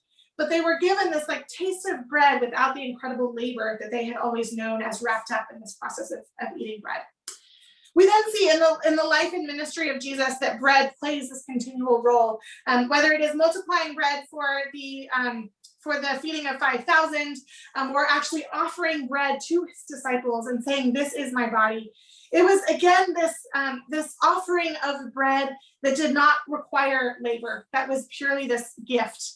But in Christ's own offering of his body as bread, which we will remember in our services this Thursday evening in this Last Supper, not only are we given the bread in this way that doesn't ask for us to do all of this labor, but Christ has actually taken that labor onto his own body. That Christ has become sort of this, Christ has taken that brokenness and that pain and that labor into himself and offered us this bread instead. And even that bread is a foretaste of the new creation, which is this promise that God is going to heal all things, that God is going to reconcile creation. And the imagery that we are given of this new creation, this promise that God is guiding us into, is this feast, this marriage supper of the Lamb, again, this bread that is purely blessing and joy and delight. And so it's this beautiful sort of bread is constantly this recognition that the creation is broken, and yet also there's goodness within it. And in the same way, God is constantly showing us God's presence and God's provision, and God's promise to heal all things. So that is sort of one of the many, many reasons that I love bread so much. But I also think that actually as we bake bread, that God continues to show God's presence and provision for us, and that we can know God on our hands, and we can know God on our tongues, and we can know God in our bellies as we work with this bread here. Because again, we are communing with God, but we are also connecting with humans throughout all of history who have carried on in the same very simple but also very complex process of baking bread. So with that, I think our bread is done with its nap and is ready to go on for our final shape. So after it has had its rest, I can sense that it's done by a couple of reasons. First off, it has just it's relaxed. Like visually, I can see that it's relaxed. I can also sort of feel that as I play with it, it's going to stretch for me. When it's tired, it doesn't want to stretch, but when it has rested well, it will stretch okay, so that I can definitely shape it and those strands won't tear apart. So I'm going to flip my dough back over so that this beautiful sort of skin that we have formed on top as I sprinkled the flour and let it rest is now going to be on the bottom. And this slightly stickier belly, what was on the bottom and was kind of sticky, is now on top. The sticky part is going to remain the belly of our dough, and the skin is going to remain the outside of our dough. The skin sort of helps us be able to handle it a little bit more as we shape it, and also helps it to sort of hold its shape. All right, so again, remember I mentioned this bread is crazy strong. So we have to use a lot of force when we shape it. But it's strong, but it's also a little bit delicate. So we can't use a lot of pressure. So you want to be careful. It's kind of a finesse that you have to sort of gain after you practice it a few times. And it can be a little overwhelming at first. That's why, again, this tool is super, super helpful if you want to use it while you're shaping. But essentially, you have to figure out how to stretch it forcefully enough that you really build that tension, but you don't want to use the pressure of your individual fingers on it, or else you might puncture sort of the surface. So if you feel sort of comfortable, I recommend using your fingers like paddles so that you don't have any individual finger that punctures it. And so if you feel comfortable shaping it like that, you can do it by hand. But if you've got something like this, it can really help to sort of spread that pressure across the surface of the bowl scraper and help you shape it. The process of shaping is going to look exactly like that pre-shape. So we're going to stretch and fold back to front, and again, front to back. I'm just going to do this by hand because I'm struggling there. And then side to side. You'll notice it's still stretching for me, but it's not stretching nearly as much as it was during my pre-shape. It has gotten stronger. It has built that tension up, and it is much tighter than it was before. All right, so now this is sort of how we stopped after the pre-shape, that front to back to front, side to side, side to side. Now for the final shape, I'm going to fold it in half. So I'm gonna let this seam right here meet this seam right here. Now it's a lot, it does not want to stretch all that much. So it is kind of a, you just pull it into shape and then you don't try and pull it too hard. But you want the two seams to meet, and those seams will be on the bottom. And now you have two more moves, or if you're baking in a sandwich pan, one more move. So you can either shape this to bake in a loaf pan and make like a sandwich loaf of bread, or you can shape it to bake in a round. If you're going to shape it for a sandwich loaf, you're going to just pull it towards you one time. Now, as you pull it towards yourself, what you're doing is you want to think about this top remaining on top, and you are pulling the two sides underneath to create tension all along the surface.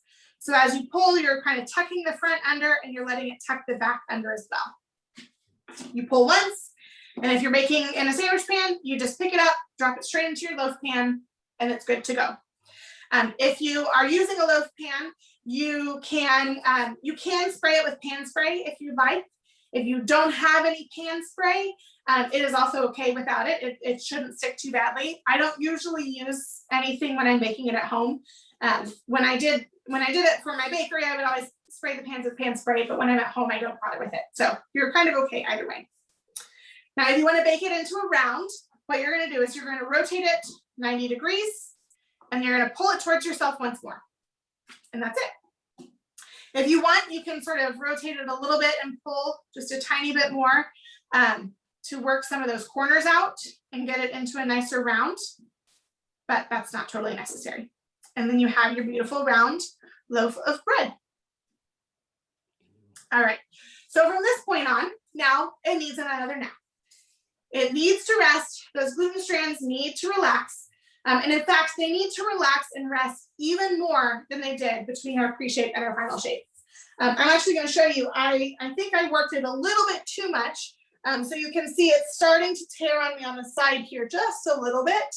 So again, that's my gluten telling me I need a nap. And so I'm just going to let it rest here a little bit longer. I probably could have given it just a slightly longer nap before I finish shaping it. So I'm going to come back to this in just a moment and tell you a little bit more about what happens in this final rest and bake. But first, I want everyone to pull out your batch of dough that we mixed up together.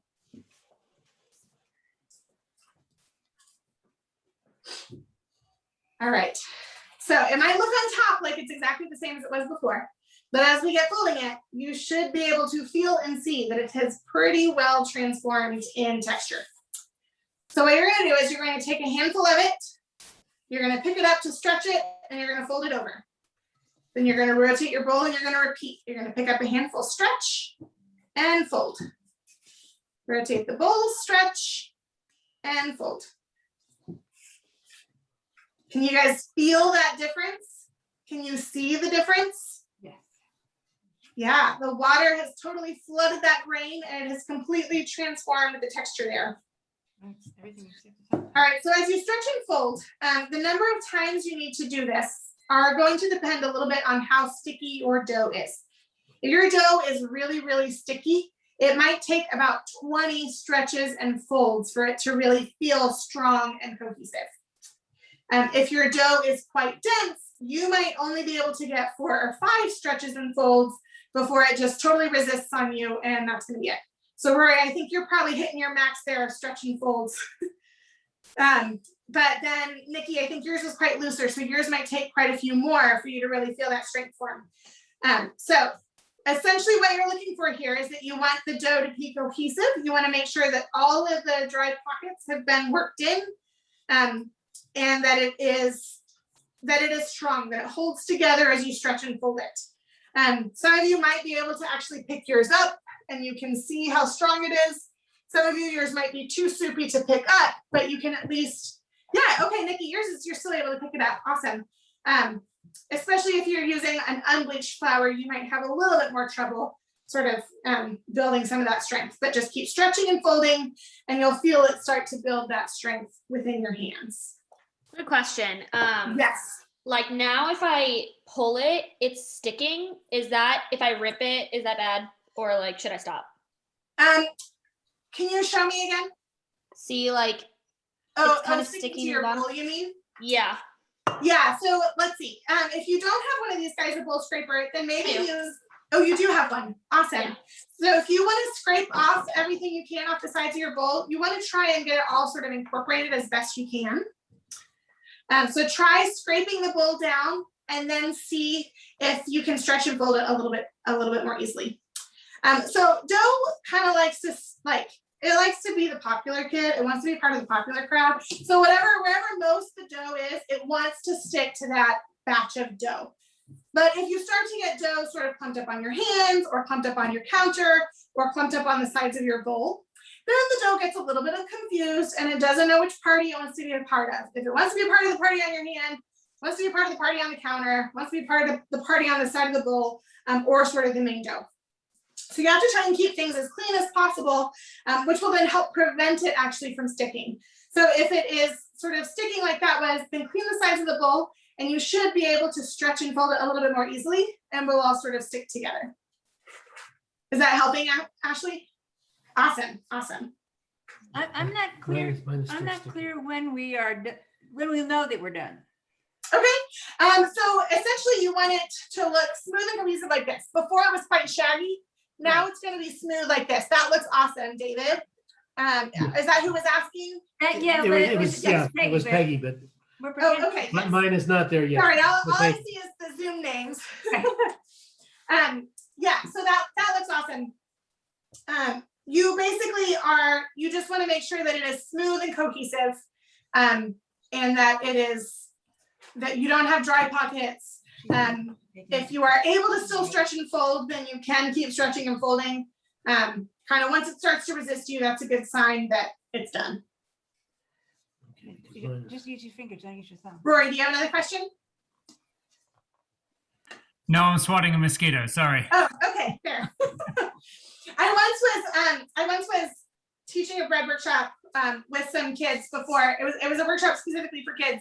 And I told them that the yeasts inside the dough were sort of like these little bugs that were eating, they're like these little bugs that eat all the sugars in the dough. And then in the words of Peter Reinhardt, who's like the master bread baker in America, the yeasts burp and fart, and that's what leavens the dough.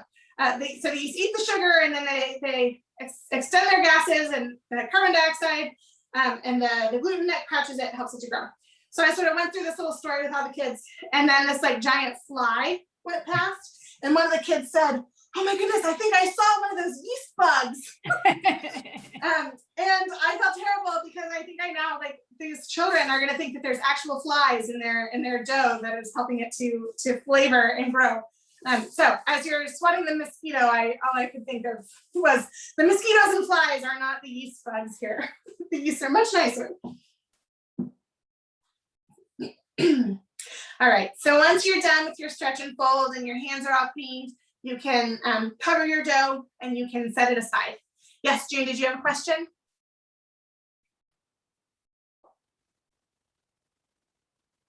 I think you're still muted. Oh, there we go. Mine is still very sticky. That's okay. Do I keep working it or? No, the sticky is okay. Yeah, sticky is definitely okay. It is cohesive. It's not clumpy, so it's good. I would, if you have a bowl scraper, scrape the sides down. If you don't have a bowl scraper, then use just like the stiffest spatula that you have and see if you can get the sides a little bit cleaner. That will help to kind of work it into the dough. Or even you could use your fingernails to sort of scratch them down. But yours looks good, and it will, it'll lose some of that stickiness as it ferments, as the water sort of further adheres itself into the grain. What are we covering it with? Are we covering it with the plastic or the cloth? Yeah, you can cover it with plastic wrap. That is the easiest way to ensure that it doesn't form a skin on top. But if you don't want to use plastic wrap, you could also use a tea towel that you get a little bit damp with water. You could just put the towel over it. If you are using the tea towel, then I would recommend checking on it in a couple of hours and seeing if it needs to get damp again and putting it back over it. Or if you want to get another container dirty, you can transfer into like a plastic tub like this, as long as it's got room to double or triple in size. Kendall, I have a question. Maybe Yeah. somebody else's is like mine. June, I feel you. Mine's really sticky, but mine's still really kind of loose. Should I keep going? Yeah, I would keep stretching and folding it if I were you. What kind of flour did you use? The one that you recommended, all-purpose unbleached. No. It is unbleached. Okay. Yeah. Yeah. Okay. Oftentimes, if it's bleached, then it has a much harder time. So that's part of why I was curious. If it was bleached, it might just be if your water was on the warmer side, or if your flour, as you measured it, was not quite as dense, was maybe much looser in the cup. All of those things could contribute to a much looser dough. So I would stretch it and fold it a few more times, see if it starts to build some strength. If it still feels like it's way too wet, then you could add a tiny bit more flour into it. Maybe just like a handful, sprinkle a handful on top and then stretch and fold it in. Awesome. Yeah. Kendall, what about mine? Yep. Yours looks awesome, Virginia. Yeah, Okay. That's great. Okay. It's definitely okay. Okay, It's thanks. going to be looser probably than any dough you've made before. So it might feel a little nerve-wracking. David, that looks awesome. Or Peggy, not sure who, can't see your faces, so I don't know who was showing. Fran, that looks great. Awesome. Yes, Carly, that looks awesome. Wonderful. Yes, Nancy, that looks good too. Awesome. Awesome. Another quick question. Yes. Should I be pressing the cling wrap to the dough or should I just put it over? No, you just want to put it over. You don't need to press it on. It's going to grow so much that if you press it on, it might sort of burst out on the sides of it. I just put mine loosely over it like this, and oftentimes it does sort of grow up into it and touch it, but you can usually kind of peel it off okay if it just is loosely on there. You can sort of try and press it down more tightly, but you don't have to totally seal it. It can also just be on there loosely. What you're really aiming for is just to sort of hold the moisture in it, because if your kitchen's drafty, then sometimes it can form a little bit of this dry crust on top of the dough. That happens more often if you're using a tea towel, and it's not the end of the world. If it forms a really thick crust, you can just peel it off and throw that away. But if it's just a really thin crust, you can even just spritz it with water and shape it, fold it back into the dough, and it'll sort of rehydrate as it's folded into the dough, and it's perfectly fine. Awesome. All right, so are we good to go on to our final steps here? Give me a thumbs up if everyone's good to move on. Give me a palm if you need to hold on a minute. Okay, we're all good to go. Perfect. So after we finish our final shape, turning back to our dough here, the dough needs at least half an hour, sometimes up to an hour, to have this final nap so that it's ready for baking.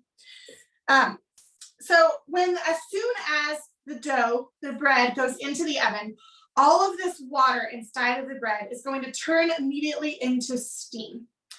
Now that steam it wants to force its way out of the bread. And if our gluten is adequately relaxed, then as it forces its way out of the bread, it's going to lift the bread up and give us this really big, beautiful round that gives us this gorgeous shape that we want. If our gluten is not adequately relaxed, then our gluten will not want to stretch and grow with the steam. Instead, it's going to just tear apart as the steam bursts itself out. So you're going to end up with this loaf that looks super funky, but also the steam is not going to be able to get out completely. And so you're going to end up with a loaf that's pretty gummy inside.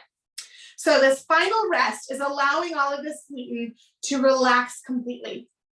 The signs that your gluten is adequately relaxed, some of this tension that we formed that sort of helped the round to sort of tuck under like this, it's going to relax. So some of this tension right here, you're going to see relaxed a little bit more into itself, which means that the height is going to fall down a little bit.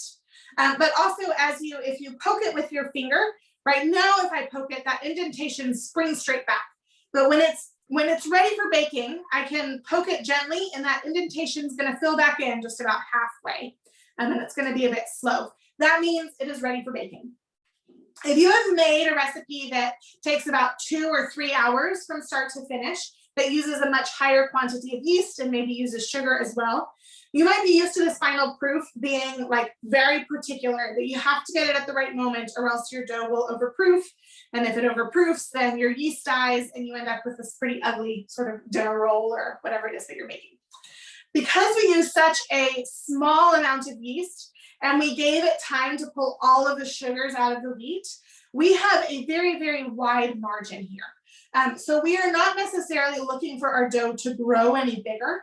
We're not necessarily concerned about our yeast dying in this process. Our biggest concern right now is just that the gluten is fully relaxed before it goes into the oven so that it doesn't tear. So now as far as actually baking it, we have a few different options of how we do that. No matter what baking vessel you are using, you want to bake your dough at 425 degrees Fahrenheit for somewhere between 30 and 45 minutes. So that's sort of the consistent. It will bake at 425 from 30 to 35 minutes, or 30 to 45 minutes. So one of the best ways to bake your bread to replicate a professional baker's oven is to bake it in a Dutch oven. When a professional baker's oven is a pretty shallow oven, and it has either clay or brick inside.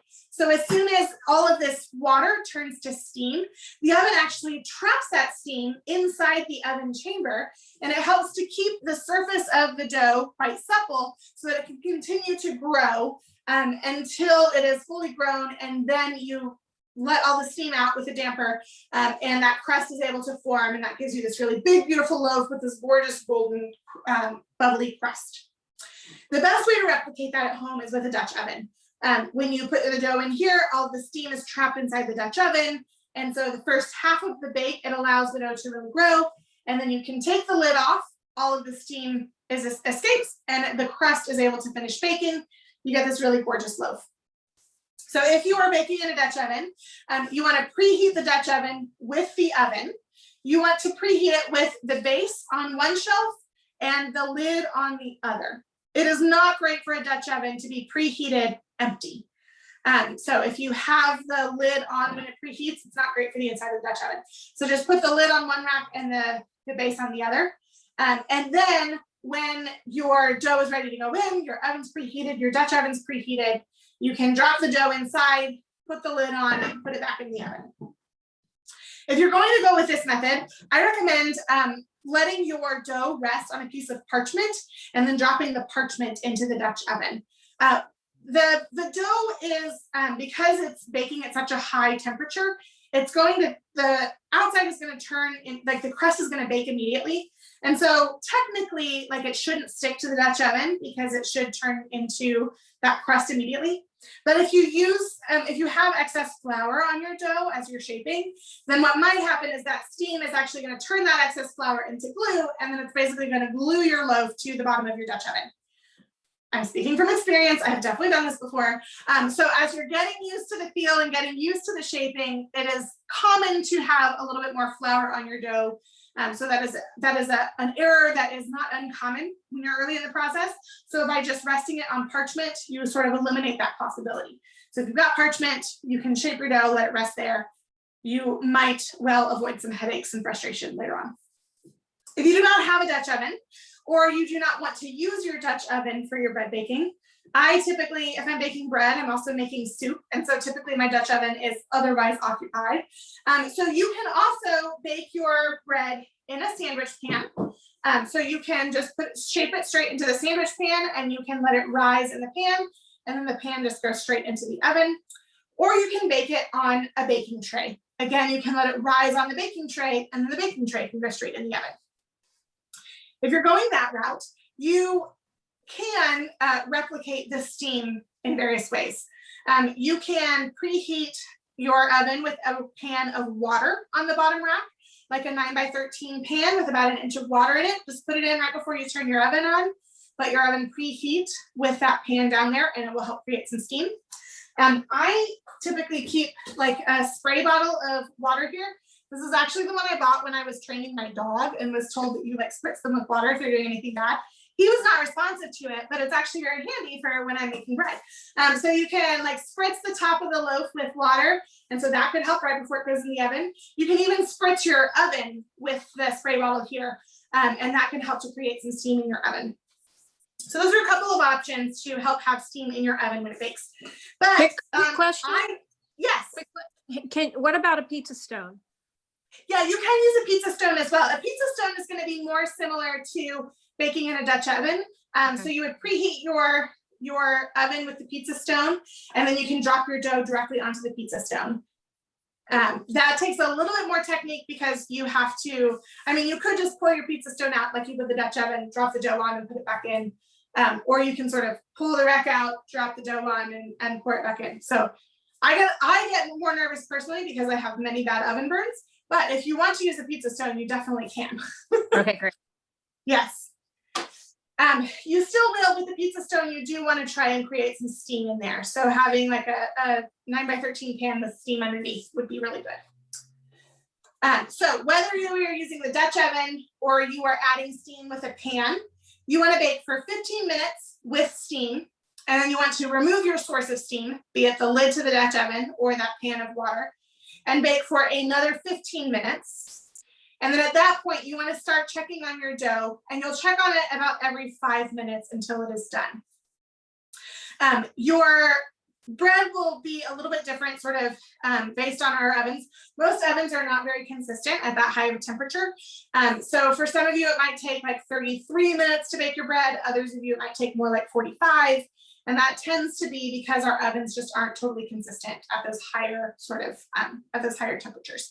So mine takes about 45 minutes in my oven. The signs that your bread is done baking, the crust should be a nice dark golden brown. It browns when the sugars that are remaining in the dough are caramelized. So there's a ton of flavor in that color. So you don't want to pull it out too pale, or else you lose a lot of the like flakiness and the crunchiness of that crust, but also the flavor of that crust. It also should, if you tap it, it should have a nice hollow sound.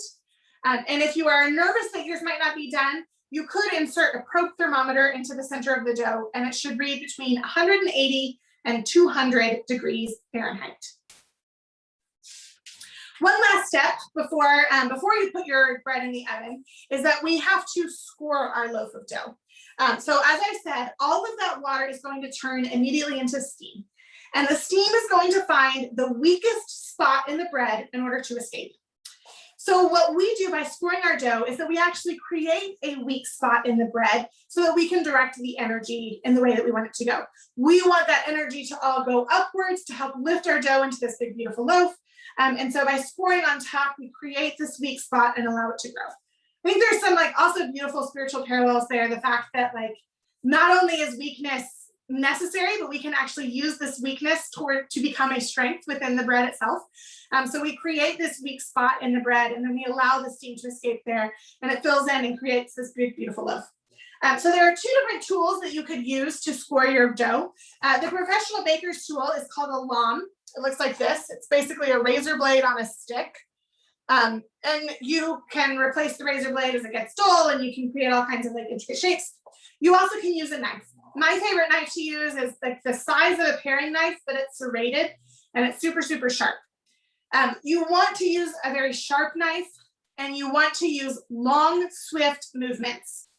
You're going to try and cut between 1/2 inch and 3/4 inch deep in your bread.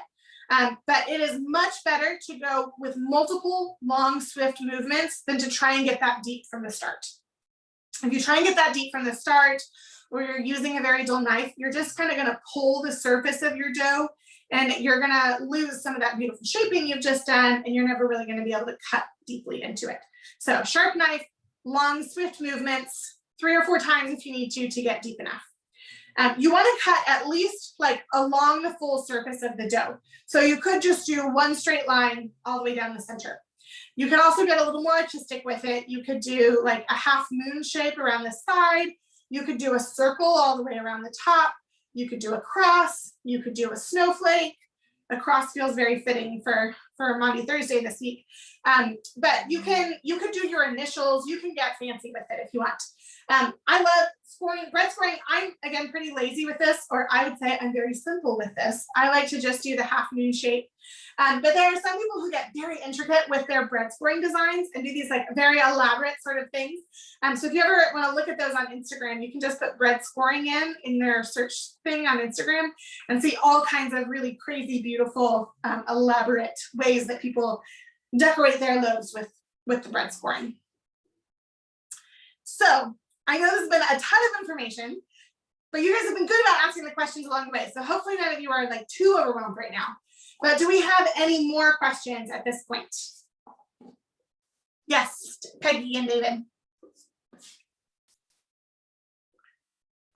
When I've always baked with a pastry cloth rather than right on the table, and is it okay to let the final resting be on a pastry cloth, or is it better to find some other type of texture to rest on? What do you mean by a pastry cloth? It's unbleached muslin. I don't know. Oh, okay.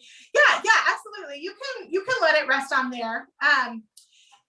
If you can let it rest on there. If it's adequately floured and you're able to get it off easily to transfer it into the oven, then you definitely can do that. Mm-hmm. Thanks. Yeah. Kendall, I have a question. Yes. So I think I heard you say, you may have missed, so like you should come back to this in 8 hours or 12 hours or put it in the fridge for 48. Does it have to be those increments, or? It can be anywhere between. It can be anywhere from 8 to 24 hours. Great. Okay. Yeah. I have a question about scoring. Yes. How do you do, when loaves have the flour on the top and then scoring, how do you do that so that there's, every time I've been making bread for a while, but I can never, it's not the most beautiful. Yeah, oftentimes folks will actually, they'll take you can either do like a powdered sugar shaker with flour inside, or like a little tea strainer with flour in it, and they'll like sprinkle it with flour beforehand just to get that really light dusting, and then we'll score into that to kind of get that differentiation. Okay, great. Yeah.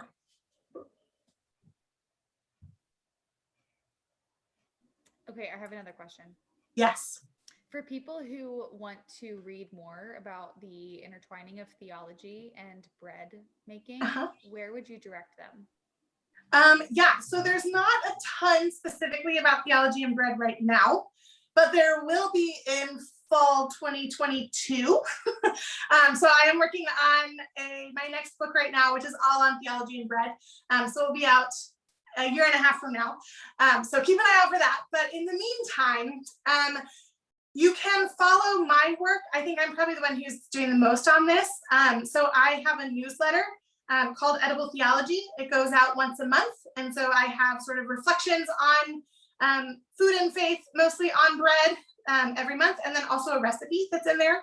If you want to go even further than that, then I'm currently revamping my website, but I'm introducing a membership community where you'll get access to you pay a monthly fee, and then you get access to a Facebook group where you can get all kinds of troubleshooting questions, and then also a workshop. There will be like a more specialty workshop every month. And then also you'll get a second newsletter with a recipe and reflection every month as well. So those are ways to keep sort of engaging with me on bread and theology. But I'm actually not entirely sure. So a lot of the stuff that I've read has been like pulling together various academic texts. So if you want to read some like denser academic things, then Angel Mendez Montoya's book, Theology of Eating, I think is what it's called, or Theology of, I can't remember exactly, but Angel Mendez Montoya, his main book is one that I think is really, really good as far as like unpacking theology. It is his dissertation, so it reads like a dissertation. So if you enjoy that, then that's a great resource. Beyond that, let's see, Peter Reinhardt. So most people know him for his bread cookbooks, but he actually is, before he was a bread baker, he was in seminary to become an Eastern Orthodox priest. And so his early writing is a lot on Eastern Orthodox theology and bread. And so he's got a book called Bread Upon the Waters. And then some of his other earlier cookbooks have a little bit more of the spiritual reflections. So those are some other places to kind of look as well. I have a oh, sorry, I didn't rename myself like this. I'm Anna Marie. I have one of these Eastern Orthodox bread stamps that they use. Oh, cool. How does that work? Because like this bread feels too soggy for me to press it in. Yeah, I am not sure. I have not used one before, but I actually have, there's a woman on Instagram who I've been sort of in conversation with who's Greek, and she has one as well. And she's been using it on her like denser doughs, but she has not been able to get it to work on a sourdough. So her Instagram handle, I think, is Glorious Food Stories or something of the sort. I can't remember. But if you're on Instagram and want to send me a DM, I can connect you. So you can sort of see she's been experimenting with trying to get the stamp to work on these looser sourdoughs.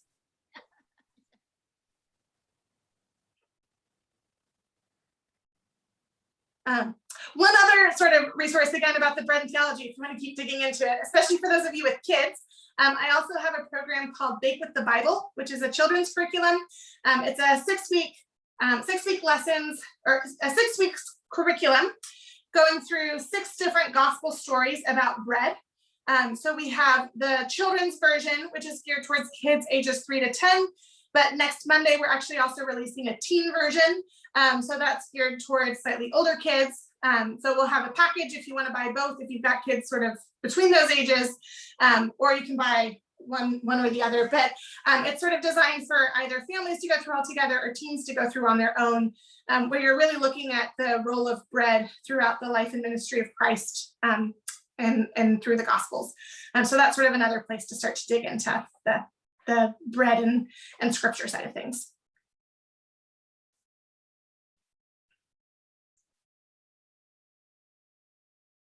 So can we find that, where can we find that to ask for it?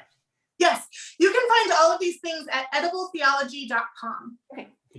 Yeah, so that's my website. I am revamping the website this week, actually. So it might be a little confusing right now, but like by Monday, it will look totally different. So all of these sort of things are going to be there and hopefully more easily navigatable very soon.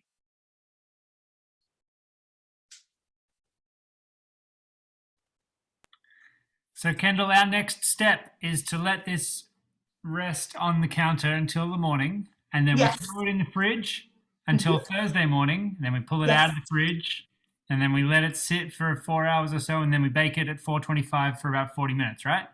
Yes, you don't have to let it sit for 4 hours on Thursday. Once you pull it out of the oven, once you pull it out of the fridge, you can either shape it right away, and that it might take about an hour to an hour and a half at that point to show signs of readiness for baking, or you can let it come to room temperature and shape it just like we did this one tonight. Cool. So if you shape room temperature dough, it needs about 30 minutes after shaping before it's ready for baking. If you shape cold dough, it needs about an hour to an hour and a half. Groovy. Yes. June, what's up?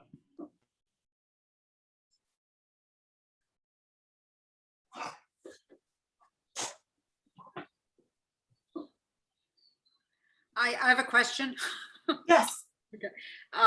If I leave it overnight, can I, without leave it outside in my kitchen overnight? Can I bake it in the morning? You can, yep. So I don't have to go to the whole refrigerator route? No, you don't. No, the refrigerator is if you want to extend it for a couple of days, but you can just do it at room temperature and bake it tomorrow. That's what I plan to do. I'll leave mine at room temperature and I'll bake it into a sandwich loaf tomorrow. It'll be a good breakfast. Yes, yes, yes. Do you have another question, Marie? Sure, yes. How long should we wait until we can cut it? Because I normally cut it too soon and then I just ruin it. Yes. So you want your bread to wait half an hour before you cut into it. So the cooling process is actually the final phase of bread making. It is still sort of baking at this point. The starches are still gelatinizing as the bread cools. So if you try and cut into bread fresh from the oven, it's actually just going to gunk up on your knife and it's going to sort of deflate on you. So pull it from the oven. If it's in a sandwich pan, knock it out of the sandwich pan and put it on a cooling rack. If it's in a Dutch oven, pull it out of the Dutch oven and put it on a cooling rack. Let it cool for half an hour. In the first few minutes, you'll actually hear, it's called the bread song. As the really hot bread hits the cool air of your kitchen, the starches will start to pull away from the crust and it will crackle. And so bakers call that the bread song. So it's really fun to hear the bread sing. So give it half an hour and then you can cut into it. It is, I know it's really painful. It's like, oh man, it smells so good and bread fresh from the oven sounds amazing. So if you really want to have it like warm as though it's fresh from the oven, then let it cool and then you can actually heat it back up. And then it will be okay to cut and eat. Thank you for asking that one. I always forget to include that part. Awesome. Well, I will put my my website and then also my Instagram in the chat here. And if any of you guys want to go take a peek at that. But if you are on Instagram, then I would love to see your loaves when you're done baking them tomorrow or Thursday. So tag me to them and I would love to see them. Or if you're not, then you can just email me a picture or email a picture to Nikki and Rory and they can pass that along. But I always love to see what your loaves look like on the other side. Our Easter Sunday email will be all of the Dutch Neck loaves. Perfect. That sounds wonderful. Kendall, this was wonderful. I mean, I said it in the beginning, but this was kind of a dream come true. So thank you for all of the Dutch Neck folks who came out. Thank you to all my Kingstonites. Kendall, I'm really excited for you. I mean, I feel like you're gaining a lot of traction online and thinking about what's coming out in the next year and a half. It's just, I feel like you're blooming right now. And I'm so grateful that we are actually able to book you and humbled that you were able to be here. So thank you. And we, my co-pastor's already been texting me about other times that we're hoping to get you back. Awesome. Thank you so much. This was such a gift. Thank you. And Good. This is great. Thanks so much. Awesome. Thank you guys so much for being here. I love being able to be here with all of you. Kendall. Yeah. Thank you so much. Thank you so much. Thank you. Thank you. Absolutely. Thank you all. It was a wonderful class. Oh, thank you. Thank you. So Kendall, don't Good throw night. rise.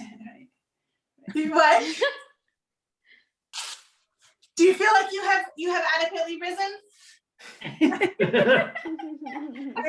Talk to us tomorrow. Rising. Sounds good. We'll tell you tomorrow, actually, if We're trying to. Yes. Please, Rabbi, say indeed, risen indeed. Yes. Very good. At the very least, even if our bread does not rise, we know Sunday will come. That's right. And at least Christ will rise, right? Even after this year. Thank you very much. Yes. Absolutely. Thank you. Thank you. Thank you all so much. Bye, everybody. Bye, y'all. Good night, all.